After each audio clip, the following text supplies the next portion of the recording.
Irmãos, vamos dar início à nossa reunião. Vamos abrir no Salmo 137, antes da gente abrir em Obadias, que vamos dar início, né? O estudo de hoje. Mas o Salmo 137 tem a ver também com o contexto aí de Obadias. Salmo 137.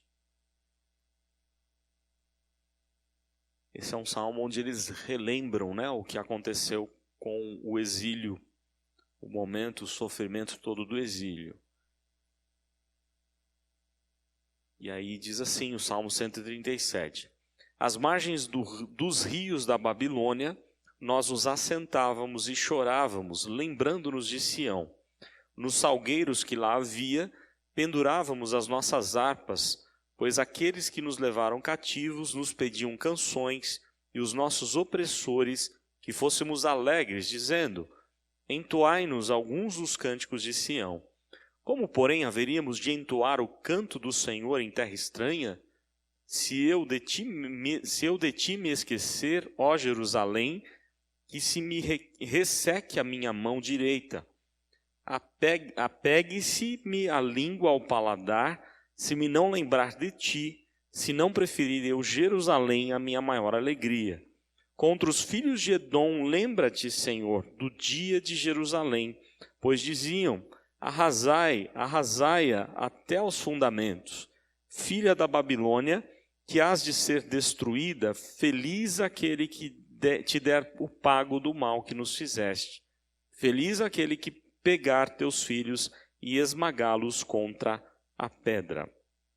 Então esse é um salmo imprecatório, não é? Imprecatório é quando eles faziam orações para que Deus fosse justo contra os seus inimigos, né?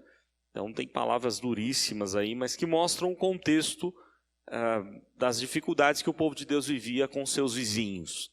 Muitos dos seus vizinhos eram inimigos do povo de Deus, e Obadias tem a ver com essa história aí que a gente vai começar a estudar no dia de hoje. Muito bem, então vamos nos achegando aí, abrindo em Obadias, um livro meio difícil de encontrar, né? Então você pega lá os profetas maiores, logo depois que termina, né? Você vai seguindo aí, está bem perto de Oséias, Joel, Amós e aí Obadias. Fica mais fácil de achar, se juntar com os maiores aí, né?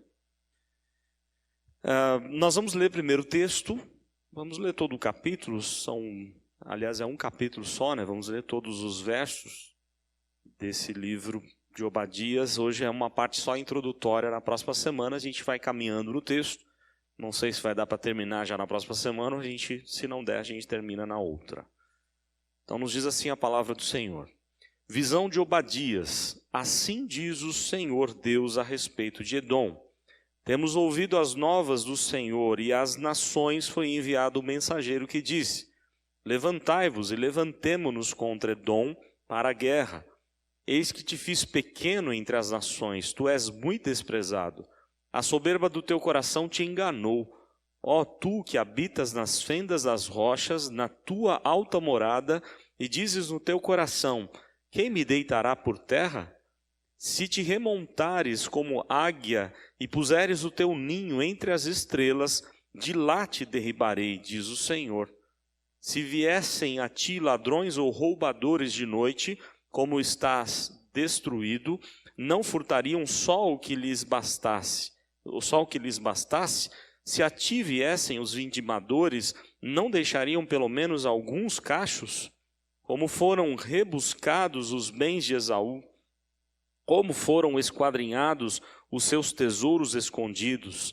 Todos os teus aliados te levaram para fora dos teus limites. Os que gozam da tua paz te enganaram, prevaleceram contra ti. Os que comem o teu pão puseram armadilhas para teus pés. Não há em Edom entendimento.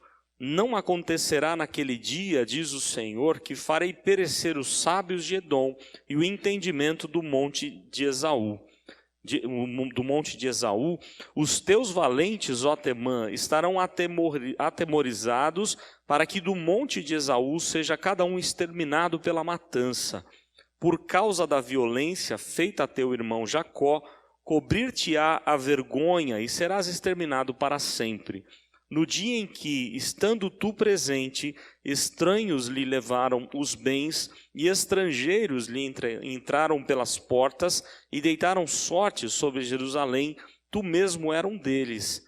Mas tu não devias ter olhado com prazer para o dia de teu irmão, o dia da sua calamidade, nem ter te alegrado sobre os filhos de Judá no dia da sua ruína, nem ter falado de boca cheia no dia da angústia. Não devias ter entrado pela porta do meu povo no dia da sua calamidade. Tu não devias ter olhado com prazer para o seu mal no dia da sua calamidade, nem ter lançado mão nos seus bens no dia da sua calamidade. Não devias ter parado nas encruzilhadas para exterminares os que escapassem, nem ter entregado os que lhes restassem no dia da angústia. Porque o dia do Senhor está prestes a vir sobre todas as nações. Como tu fizeste, assim se fará contigo. O teu mal feito tornará sobre a tua cabeça. Porque como bebeste no meu santo monte, assim beberão de contínuo todas as nações. Beberão, sorverão e serão como se nunca tivessem sido. Mas no monte Sião haverá livramento. O monte será santo e os da casa de Jacó possuirão as suas herdades. A casa de Jacó será fogo e a casa de José chama e a casa de Esaú restolho. Aqueles incendiarão este e o consumirão, e ninguém mais restará da casa de Esaú, porque o Senhor o falou. Os de Neguebe possuirão o monte de Esaú, e o da planície aos filisteus. Possuirão também os campos de Efraim e os campos de Samaria, e Benjamim possuirá a Gileade. Os cativos do exército dos filhos de Israel possuirão os cananeus até Sarepta, e os cativos de Jerusalém que estão em Serafade, ou Sefarade, possuirão as cidades do sul. Salvadores hão de subir ao monte Sião, para julgarem o monte de Esaú, e o reino será do Senhor. Ok, então esse é o texto da palavra de Deus, né, de Obadias. E aí a gente precisa descobrir um pouco mais sobre quem é esse personagem. Antes da gente falar um pouco sobre o livro, me chama muita atenção a leitura da atitude de Edom, que muitas vezes é a nossa atitude. A gente olha para o inimigo, os edomitas olhavam para os judeus como inimigos, não é? E zombavam deles, se alegravam com a tristeza dos próprios inimigos. E esse é um perigo para todos nós, né? A tendência nossa de achar, né, que o ímpio deve sofrer mesmo, e a gente acaba cometendo alguns erros. Aliás, se você observar o Salmo 139, que é tão famoso, né, quando Davi diz, sonda o meu coração, ali é um texto, um cântico de confissão de pecados. Não parece, mas é de confissão de pecados. Porque Davi está no seu coração angustiado com os inimigos. E ele está ali com um salmo imprecatório, querendo justiça de Deus contra os inimigos, mas ao mesmo tempo ele dizendo, Senhor, sonda o meu coração. Não é? É algo que a gente tem que fazer sempre, porque a tendência nossa é querer o mal das pessoas que não são os nossos próximos ou que não pensam da mesma forma como nós pensamos. Eu já contei uma vez aqui na igreja, certa vez eu não lembro se era um outdoor, o que era, mas eu estava levando as crianças para a escola, o Theo era bem novinho, e nós vimos alguma propaganda de um político, né? E um político bem complicado. E eu não vou dizer o nome, mas o Theo mesmo falou, ele devia morrer.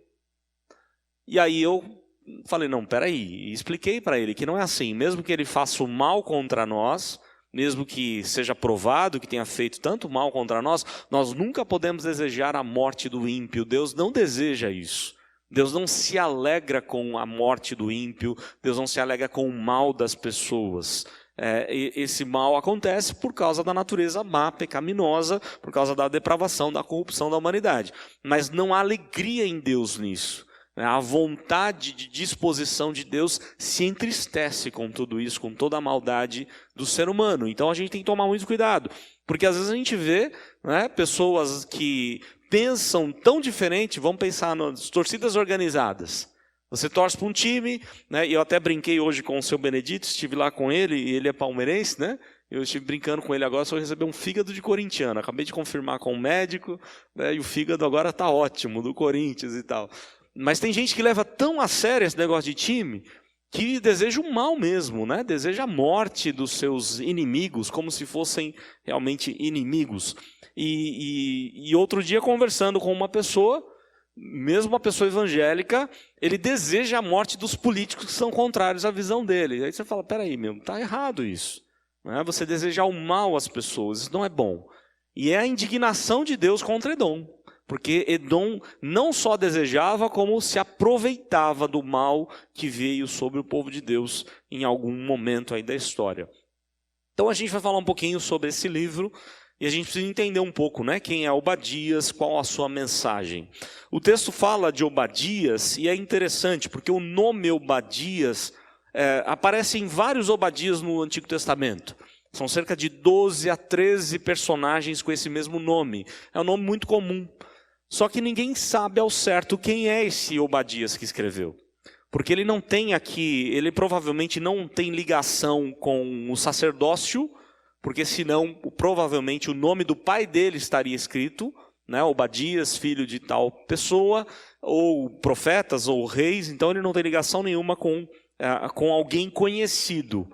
E é curioso que o texto fala de Obadias como um servo de Yahvé. Na verdade, o nome Obadias significa literalmente isso. O nome Obadias significa servo de Yahvé. Eu coloquei na apostila Abed Yahvé, Abed Yah, Obadias, no hebraico é o que está escrito.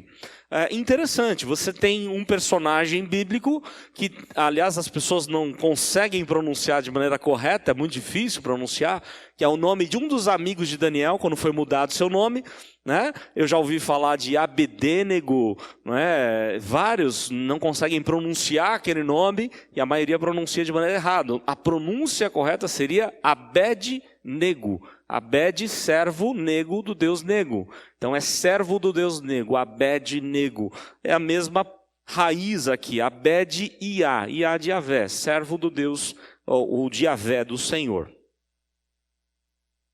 Então, um servo, ele não está preocupado de falar de si mesmo. E o interesse de Obadias não é falar de si mesmo, ele vai logo de pronto falar da mensagem que ele tem como mensageiro da parte de Deus. Nada se sabe então sobre ele, mas que provavelmente ele tem alguma ligação com Jerusalém. A indignação dele, ele deve pertencer ao reino de Judá, não é? pela história. Aliás, a mensagem dele não é apenas direcionada a Edom, mas também a Judá. A data é mais complicado ainda. Se é difícil saber quem foi que escreveu, né? Fica também difícil saber qual é a data da escrita. São várias possibilidades, eu coloquei as duas mais aceitas. Por quê? Porque define-se a data se você descobrir qual calamidade que Judá sofreu. O texto fala de uma calamidade do reino de Judá. Os irmãos, a gente precisa voltar um pouquinho aqui na história. Os irmãos devem lembrar que a partir da morte de Salomão, o Roboão assume o trono e o reino se divide. Lembram disso? Ele toma conselho dos mais novos e ele endurece mais o jeito de lidar com o povo. E os reinos, as tribos todas se dividem, ficando apenas Judá e Benjamim. O reino do sul, chamado de reino de Judá, tem duas tribos, Judá e Benjamim. As demais tribos formam o reino do norte, o reino de Israel. Ok? E aí, o texto vai mostrar o que acontece no reino de Judá. Há uma calamidade que Jerusalém vai sofrer, e a dificuldade é saber qual foi essa calamidade. Em qual período foi essa calamidade. Então, as principais possibilidades que o texto traz para nós são duas datas bem prováveis. A primeira data, que muitos adotam, né, a gente vai falar um pouquinho sobre isso, é no ano 845. E eu errei aqui o texto, tá? Por favor, corrijam aí, se puderem. mas não é primeiro Reis. Aliás, uma dica, né? Se você está falando de livros do Antigo Testamento, se é livro, é primeiro e não primeira. Se é carta, é primeira. As pessoas às vezes confundem. Carta de Paulo, é primeira carta de Paulo aos Coríntios, não é primeiro aos Coríntios, né?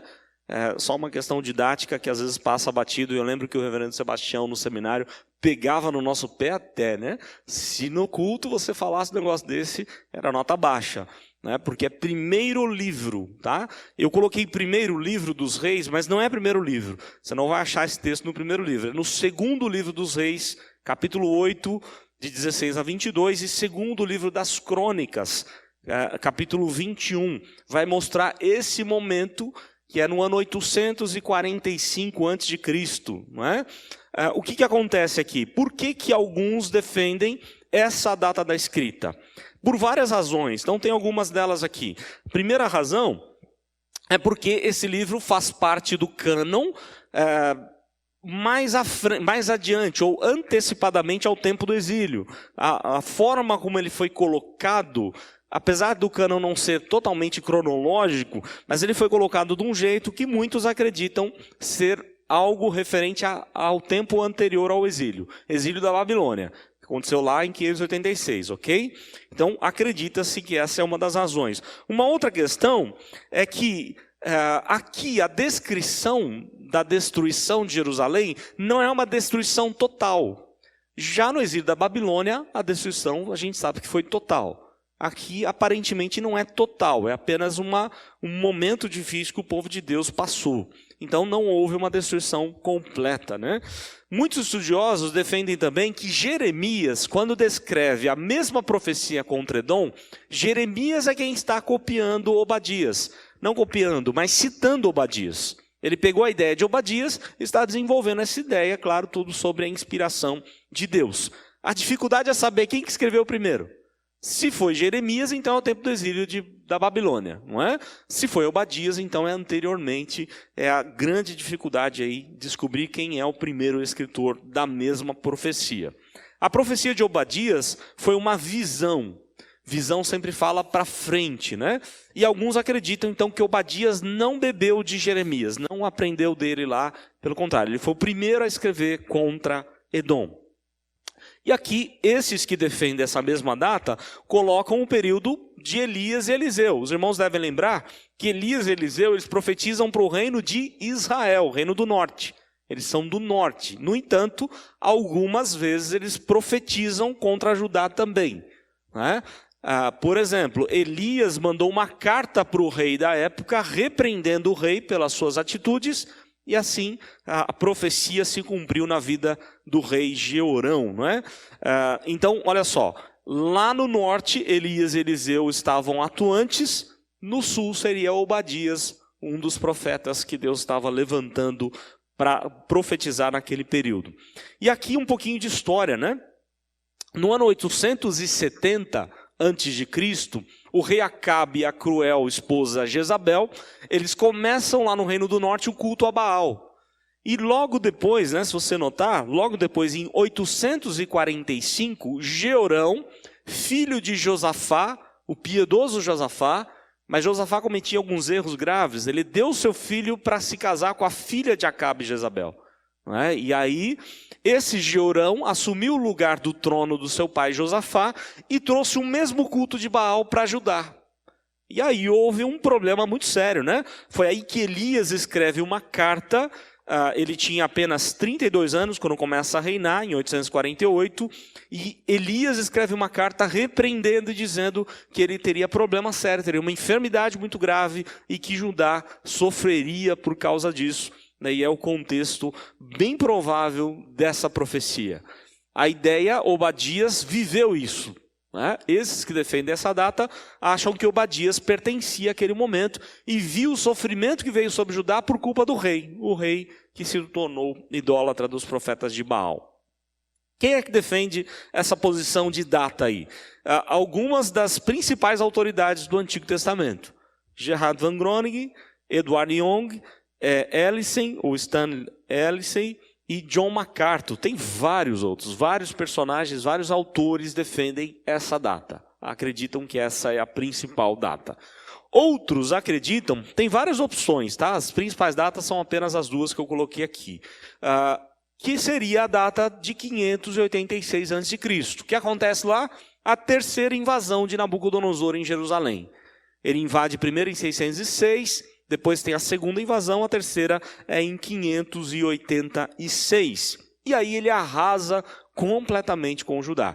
Na primeira invasão, ele apenas vai tratar da família real e vai levar os sábios para o seu reino, Daniel e seus amigos. Tá? Depois, nessa última invasão, ele acaba com toda a cidade, leva 1/3 cativo, 1/3 foge e 1/3 é morto a fio de espada, conforme Ezequiel mesmo fala no seu livro. E aqueles que defendem essa data, defendem por algumas razões. São bem menos razões do que aquela outra, né? A outra data. Por exemplo, a citação do Salmo 137 que a gente leu no começo, não é? Onde o povo de Deus pede justiça contra Edom. Só que o contexto do Salmo 137 é justamente o quê? O exílio da Babilônia. Então alguns acreditam que a época é o exílio da Babilônia. Obadias viveu aqui, não lá em 845, segundo acreditam alguns, né? Os edomitas aplaudiram a destruição de Jerusalém com a invasão de Nabucodonosor.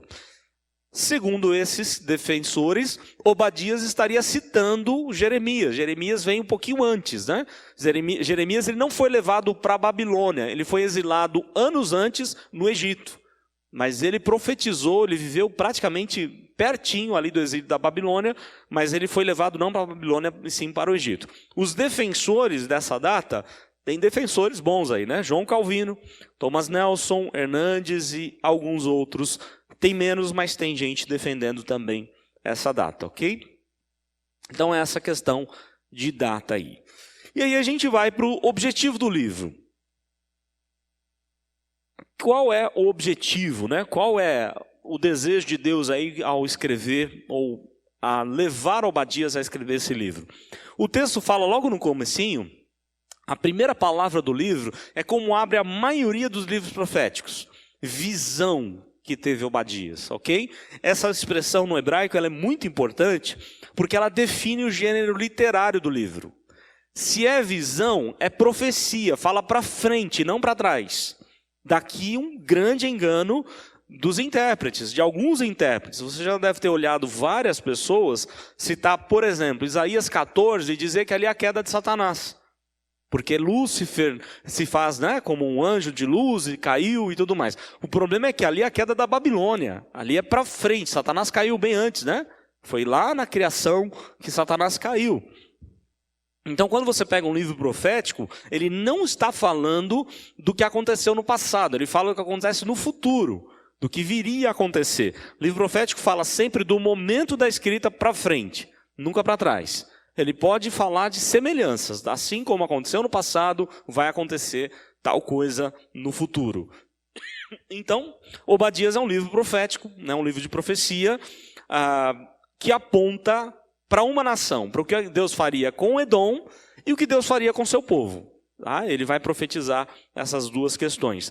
E pertence, então, à categoria dos profetas menores. E eu creio que eu não preciso explicar, mas é bom explicar, né? Não é que o profeta era pequeno, né? O profeta menor é que o livro é pequeno, ok? Comparado com os que escreveram mais. Você tem aí vários escritores, aí você pode até falar, mas Jeremias tem Lamentações que é pequeno.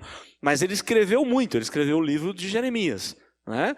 Então Jeremias é um profeta maior, não menor. Os profetas menores são aqueles que escreveram menos, né? Aqui é o menor livro do Antigo Testamento, apenas um capítulo. E aí o livro, eles têm, ou ele tem duas mensagens basicamente. Uma mensagem para Edom, outra mensagem para Judá. Não é? A mensagem para Judá é mostrar a soberania de Deus, de que Deus está no controle de todas as coisas, que Deus tem propósitos em tudo e que o povo de Deus vai triunfar no dia do Senhor. Tá? Essa é basicamente a mensagem que ele traz de maneira resumida. Já a mensagem para Edom é destruição de Edom, né? Por conta da violência, por conta da maldade do coração dos edomitas contra o povo de Deus. Ok? E aí a gente precisa estudar um pouquinho mais algumas questões com relação a Edom. Por quê? Porque vale lembrar que Edom é irmão gêmeo do povo de Deus, não é? Ele é irmão gêmeo de quem? Edom se refere a Esaú. E Esaú é irmão gêmeo de Jacó. As duas nações que vieram da descendência aí de Abraão. Então olha só, a descendência de Isaac, Esaú, né? Esaú, irmão gêmeo de Jacó. E a gente sabe pela história que eles nunca se deram bem. Desde o ventre, a palavra de Deus já dizia que eles brigavam no ventre da mãe, não é?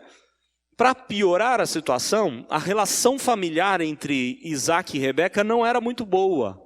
Aliás, é notável na Bíblia o quanto o inimigo ele tenta destruir as famílias, principalmente daqueles que são tementes a Deus. É algo para a gente se preocupar, para a gente ficar atento. Porque aqueles que são de Satanás, já são de Satanás, né? Ele não tem muito trabalho para fazer. Ele já está, todo mundo jaz no maligno, né? Ou seja, está dominado pelo maligno. Então, a maior estratégia, as maiores ciladas de Satanás são contra as famílias tementes a Deus. Isso fica muito claro do que acontece com a família de Abraão, que acontece com a família de Isaac, de Jacó e com várias famílias dos tempos bíblicos ou famílias tementes a Deus. Desde o começo, eles não souberam lidar com seus filhos. Onde você vê Rebeca tendo o seu queridinho Jacó, não é? E o seu pai, Isaac, tendo o queridinho Esaú. E isso a gente sabe que não pode acontecer de forma alguma. As coisas começam a ficar cada vez piores, né, quando isso acontece. E cresceu no coração de Esaú, principalmente, ódio pelo seu irmão. Pelo fato, né, ele primeiro vende a primogenitura, depois ele tenta dar um jeitinho de ganhar essa primogenitura, mas a Rebeca quer dar uma forcinha para Deus, como se Deus precisasse de força, né?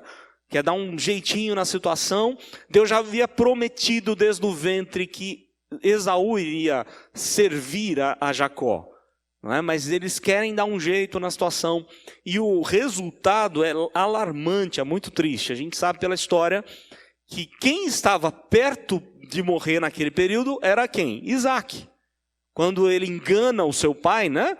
Quando Jacó se faz de Esaú, quem estava para falecer era Isaac.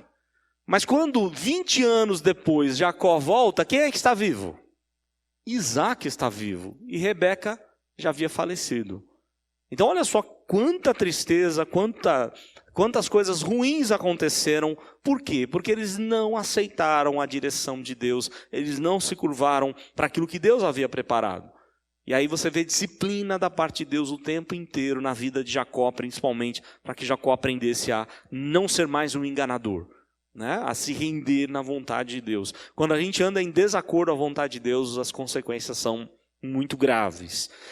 E aí o texto vai falar, aliás, talvez alguns possam perguntar, né? Mas como é que fica a questão da soberania de Deus? Deus é soberano? Ele já não escreveu essa história? Então não tem a responsabilidade do homem. Não é isso que a Bíblia aponta. De maneira misteriosa, a Bíblia aponta as duas coisas. Deus é soberano, no entanto, nós somos responsáveis pelos nossos atos. E quando nós agimos em desacordo à vontade de Deus, vem disciplina da parte de Deus, vem juízo da parte de Deus. A Bíblia deixa claro isso, de Deus não se zomba. O que o homem semear, ele vai ceifar. Não é? Então é algo para a gente pensar, né? São mistérios de Deus, são as duas coisas que a Bíblia aponta.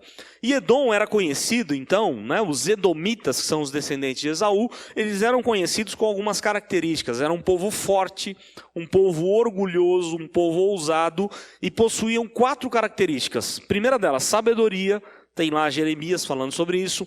Orgulho, né? Jeremias e Obadias falam também. Era um povo de ira, de inveja contra o povo de Deus, né? Contra os descendentes de Jacó. E aí de novo um texto errado, ó, na página 3 que eu coloquei. É Ezequiel 35, não Ezequiel 49, porque nem tem o capítulo 49 de Ezequiel. Então Ezequiel 35, verso 11. Era um povo irado, invejoso, que odiava os descendentes de Jacó. Que tratava mal, né? Atacava Judá quando era possível. Eles viviam nas montanhas, tá? Eles viviam nas fendas, as rochas, nas montanhas. Tinham cidades fortíssimas, como a cidade de Selá ou Petra, mais conhecida como Petra, que era quase invulnerável. Eles achavam que nunca seriam atacados pelos inimigos. E aí tem uma mensagem aqui, né? Mesmo que você coloque o seu ninho lá nas estrelas, de lá eu vou te derrubar. Olha só Deus falando para eles, né? Vocês acham que estão bem tranquilos no monte onde vocês se encontram? Mesmo que vocês façam ninho nas estrelas, eu vou pegar vocês. Não tem como se esconder de Deus, né? De Deus não tem jeito mesmo de brincar contra Deus. A profecia contra Edom demonstra então que eles não mais teriam uma terra, que eles não mais teriam uma nação, eles seriam completamente exterminados como povo, como nação. No entanto, Deus é gracioso e um pequeno remanescente seria agraciado, né? Provavelmente, nós não temos essa informação, mas pelo que consta, lá no Novo Testamento, você tem as nações todas se curvando e se voltando para o Evangelho. Então é muito provável que tiveram edomitas convertidos ali, eram várias nações que estavam em Atos 2, no dia do Pentecostes.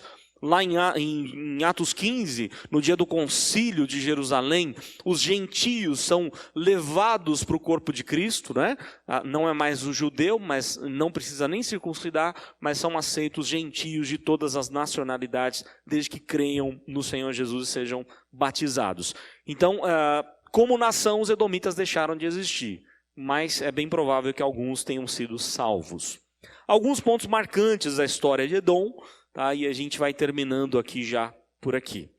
Bom, o primeiro ponto marcante é a disputa dos irmãos gêmeos, né? Nós já falamos sobre isso. Esaú vende a primogenitura, aí Jacó dá um jeito de enganar lá o seu pai, seu irmão, e toma a primogenitura dele, né? A inimizade que eles tiveram por 20 anos, até quando? Até o encontro de Jacó com Jesus, no Vale de Jaboque. Lembram da história? Quando Jacó retorna, ele sempre quis dar um jeito na situação. Ele é um cara assim, né, que acha que pode enganar todo mundo. Sempre foi assim. E aí Jacó começa a fazer o quê? Mandar um monte de presente para Esaú. Ele leva um monte, olha, vai à frente, pode dar de presente para ele. Os presentes relatados que ele está mandando para Esaú é presente de rei. Ou seja, ele quer agradar o seu irmão, quer bajular Esaú. Ele acha que com isso o seu irmão vai desistir de matá-lo, ele vai poder voltar para as terras deles, eles vão poder recomeçar a vida. Só que Esaú não quer saber de nada, e Esaú vem para matar mesmo a Jacó. Ele sai com esse propósito para matar Jacó. No entanto, Deus faz com que todos passem e deixa somente Jacó sozinho. É o encontro de Jacó com Deus, é a conversão de Jacó. E eles vão passar a noite inteira lutando. É magnífica aquela história da luta de Deus com Jacó. Ele só percebe que é Deus, porque da forma como ele foi tocado na coxa e a coxa deslocou, ele percebe, não é um ser qualquer. Um homem não faria isso. Não é um homem, mas é um ser divino quem me tocou a coxa. E aí é muito curioso a pergunta que o próprio Cristo pré-encarnado faz para Jacó. Ele pergunta, qual é o seu nome? Olha só que interessante. Qual é o nome? Jacó teve que confessar o seu pecado ali. Eu sou um enganador. Esse é o meu nome. Eu sempre enganei as pessoas. Na verdade, se enganava ou enganava a si mesmo. E ali ele então é trocado o seu nome, a conversão. Ele é chamado de Israel, como príncipe de Deus, que lutou com Deus e que prevaleceu, né? E ele então, a conversão dele é diferente, ele é mudado, né? Sai diferente. E eu costumo dizer daquela história que ele sai não mais dando mancada, mas mancando. Ele sai mancando, mas agora acabou. Não é que acabaram as mancadas, ele dá algumas mancadas mais adiante. Mas não como ele fazia sempre. Ele achava que podia enganar todo mundo, enrolar todo mundo, né? Era bem complicada a vida de Jacó. Então, a partir dali, ele tem uma marca de Cristo, a marca do encontro com Cristo. Isso tem que acontecer na nossa vida. Será que quando nós nos encontramos com Cristo, ou quando Ele nos encontrou, né, Ele deixou marcas, ou a gente continua com a mesma vida velha? A marca de Jacó, a mudança na vida de Jacó foi radical, né, e ele demonstra isso com várias questões, várias atitudes aí. Na volta então do Egito, quando o povo de Deus saiu do Egito, Deus diz para Moisés, não é para vocês maltratarem os edomitas, eles são seus irmãos, não sejam bravos com eles, não destrua os edomitas. E aí Moisés, com toda a diplomacia, ou tentou ser diplomata nessa parte, Moisés vai pedir passagem pela terra de Edom. E foi negado, os edomitas não deixaram o povo de Deus passar por lá. Eles tiveram que dar toda a volta. Se você pegar depois um mapa da geografia de Israel, você vai ver a volta que o povo de Deus teve que dar por não poder passar nas terras dos edomitas. Vejam só os edomitas ali, né, bravos com Jacó, bravos com o povo de Deus, irritados com tudo aquilo que Deus havia feito com o povo de Deus, né, com as bênçãos derramadas. Depois, mais para frente na história, você vai encontrar os edomitas de novo aparecendo. Por quê? Herodes, os herodianos, né, os vários Herodes eram da onde? De Edom, chamada a região de Idumeia.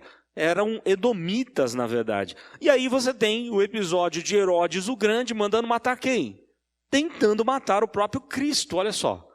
A história continua, onde os edomitas tentam acabar com a linhagem do Messias.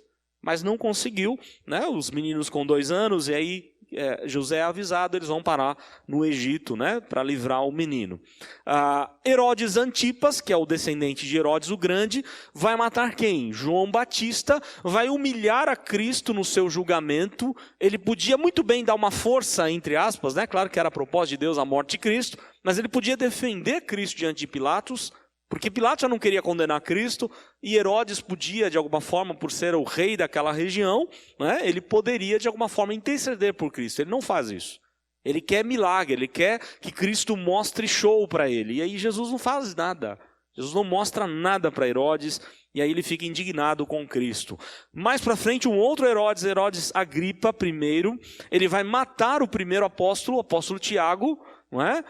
Ele vai tentar matar o apóstolo Pedro e vai ser morto porque quis glória para si mesmo, achava-se um Deus, né? E aí Deus mesmo mata ele, está tudo lá registrado em Atos 12. E no ano 70, de novo os edomitas se reúnem para acabar com o povo de Deus. No ano 70, Jerusalém foi cercado por vários meses, Roma cercou Jerusalém, e os edomitas se juntaram com os romanos para acabar com Jerusalém, para acabar com os israelitas. O que acontece é que Jerusalém foi realmente destruída, mas os romanos mataram também os edomitas, e historicamente a nação de Edom deixou de existir no ano 70. Aí, cumprindo a profecia de Obadias, eles deixaram totalmente de existir, eles foram aniquilados no ano 70. E aí uma questão mais de história aqui, para nós só seguirmos, né, um pouco mais, em cronologia, que foi a última página que eu coloquei aí, só para a gente se situar aí nos anos, né? 1406, Edom recusa a passagem de Israel, 1406 a.C., tá? Israel pede passagem, Moisés pede passagem, é negado, Edomita não quer liberar, né? 992, Davi vai conquistar Edom e vai mandar matar os homens edomitas ali. Há uma guerra entre eles, né? 860, Edom, juntamente com os moabitas e amonitas, se juntam para guerrear contra quem? Contra Josafá. Naquele belíssimo episódio, lá em 2 Crônicas 20, quando Deus fala assim para Josafá: vocês não vão com armas, vocês vão com os levitas louvando.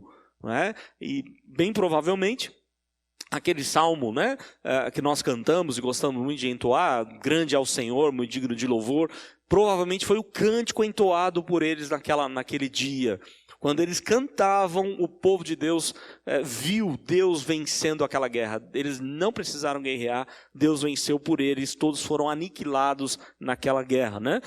Não as nações, mas os exércitos de 3 nações contra o povo de Deus. Depois, em 847, Edom revolta-se contra Judá e constitui um próprio rei. Eles tiram o rei de lá e por algum tempo ficam eles reinando na região, né? 845. Em 845, Edom e a Filístia vão pilhar Judá, né? Roubar as coisas de Judá, e provavelmente é nessa época que o livro foi escrito. É bem provável que seja nessa época, é uma das datas prováveis. 785, Amazias ataca Edom, matando 20 mil homens. Está lá em 2 Crônicas 25. 735, Edom revolta-se novamente, levando muitos cativos. 586, Edom vingativamente ajuda a Babilônia a destruir Jerusalém. Olha só, o que conta a história é que aqueles que fugiam, aqueles que conseguiram fugir, eles matavam. Olha só, ajudavam a matar, a acabar com o povo de Deus. E ficavam zombando da tristeza do que acontecia com o povo de Deus, conforme o Salmo 137 diz e Ezequiel também. No ano 300, as cidades de Edom foram tomadas pelos árabes e forçando os edomitas a ir para o centro-sul de Judá. Eles pegaram aquela região do deserto do Negueb. Em 165, Judas Macabeu toma Hebrom, né, que era a capital dos edomitas. Em 126, João Hircano vai subjugar os edomitas, os idumeus, tá, e vai forçar a ser circuncidado. Eles não detestavam os judeus, agora, a partir de agora, eles eram judeus circuncidados. Olha só, né, que foram feitos, né, com eles. No ano 40, Herodes, o idumeu, né, vai conquistar a Palestina e vai se tornar rei daquela região. E no ano 70, eles foram completamente acabados como nação. Tá? No ano 70, a partir dos romanos aí. Então essa é a história desse contexto do livro, né? O livro foi escrito nesse momento. E aí quando a gente olha para esse texto, a gente percebe duas coisas. Nós não podemos brincar, zombar com aquilo que é de Deus. E com aquilo que é povo de Deus. Né? Deus tem um zelo pelo seu povo, que a Bíblia, em diversos momentos, ela traz várias linguagens. Como o povo de Deus é a menina dos olhos de Deus. Deus guarda o seu povo, e quem mexer com o povo está mexendo com o próprio Deus. Não é? E esse é o ponto, Deus está indignado com a nação de Edom, e ele vai trazer juízo para Edom. E esse juízo aconteceram em vários momentos, mas principalmente no ano 70, onde foram totalmente aniquilados. Só que Obadias vai além, e Obadias vai profetizar um outro tempo. Ele vai lá para o dia do Senhor, lá para o retorno, a volta do Messias, quando o dia do Senhor viria a acontecer. E é curioso como Deus fazia isso com os profetas. Eu lembro como Deus tratava de Daniel. Daniel começava a pedir a Deus a bênção, pedir para voltar para Jerusalém e tal, e Deus ia ler e mostrava, vocês querem voltar para Jerusalém? Vou mostrar algo muito maior, muito melhor do que isso. Eu vou mostrar a vinda do Cristo, que vai matar o pecado lá na cruz e tudo mais. E com Obadias a mesma coisa, Deus está mostrando muito mais do que o livramento de uma nação vizinha, né, mas está mostrando um tempo de perfeição, um tempo de paz total entre as nações. E é a mensagem do livro. Na próxima semana a gente vai ficar com o texto apenas, né, com alguns detalhes do texto, e aí a gente vê para quanto tempo ainda vamos demorar aí no estudo desse livro. Ok? Vamos orar? Ó Deus, muito obrigado, Pai, porque a Tua palavra realmente se cumpre. E isso faz a gente pensar quanto a gente tem que tomar cuidado com as nossas atitudes, porque o Senhor é o Deus que age, e age de acordo com a Tua palavra. E a Tua palavra ensina, ó Deus, que nós temos que andar na Tua presença, no temor do Senhor, na disciplina do Senhor. Porque senão o Senhor há de derramar sobre nós ira, julgamento, juízo. Assim como o Senhor fez com várias nações, arrogantes que eram, e todas elas caíram. Mas todo aquele, ó Deus, que foi humilde na Tua presença, todo aquele que dependeu do Senhor e que viveu no temor do Senhor, andando na vontade do Senhor, esse sempre recebeu do Senhor paz, bem-aventurança e tantas outras bênçãos. Por isso, ó Deus, ajuda-nos, mesmo quando olhamos para um quadro tão difícil ao nosso redor, muitas vezes a situação piorando com relação à igreja, talvez teremos perseguições, teremos situações tão difíceis a serem enfrentadas. Ajuda-nos, ó Deus, a saber que o Senhor tem o dia do Senhor preparado para nós, um dia perfeito, maravilhoso, e nós precisamos estar firmes para esperar esse dia chegar, para fazer a Tua vontade, para viver de acordo com o Teu querer e assim glorificar o Senhor, como dizia o profeta Abacuque. Não importam as circunstâncias, não importa se tem mantimento ou se não tem, mas o Senhor deve ser louvado, adorado, glorificado em todo tempo, em qualquer circunstância. Ó Deus, ajuda-nos e que este livro possa edificar a nossa vida diante dos problemas, das lutas que temos de enfrentar no nosso dia a dia, que nos lembremos, ó Deus, de que o Senhor é o Deus soberano e que o Senhor resiste ao soberbo. Ajude-nos, ó Deus, a sermos humildes, reconhecer que somos tão pequenos, tão miseráveis, mas fomos alcançados por graça e por isso pertencemos ao povo do Senhor, somos do Senhor e o Senhor tem um amor muito especial para com a nossa vida. Fica conosco, ó Deus, e pedimos a Tua bênção sobre cada um que está aqui, as famílias representadas, os irmãos enlutados, continua a visitá-los, a derramar bênção sobre eles, aqueles que estão se recuperando de cirurgias, estão com problemas de saúde, são tantos irmãos passando por dificuldade. Visita cada um, ó Deus, e faz a Tua vontade na vida deles também. Pedimos orando em nome do Senhor Jesus. Amém.